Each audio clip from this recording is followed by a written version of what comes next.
हिंदुस्तान का इंतहाई मतलूब दहशतगर्द हलाक जमील के मारे जाने की मुसद्दिका इतलात। दहशतगर्द 2022 में पंजगोर हेडक्वार्टर्स पर हमले समेत कई दहशतगर्दाना कार्रवाइयों में मुलविस रहा।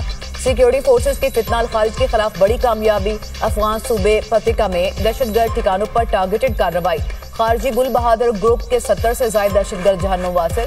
स्ट्राइक्स में खारजी गुल बहादुर ग्रुप के कई ठिकाने भी तबाह। सरगना फरमान उर्फ अल करामा, सदीकुल्ला दावर, गाजी मदाखेल भी मारे गए। खारजी मुकर्रब और किस्मतुल्लाह भी अंजाम को पहुंचे। खारजी सरगना गुलाब रहमानी आदिल और खारजी फजल रहमान भी हलाक। खारजी गुल बहादुर ग्रुप अफगानिस्तान से पाकिस्तान में दहशतगर्दी में मुलविस है।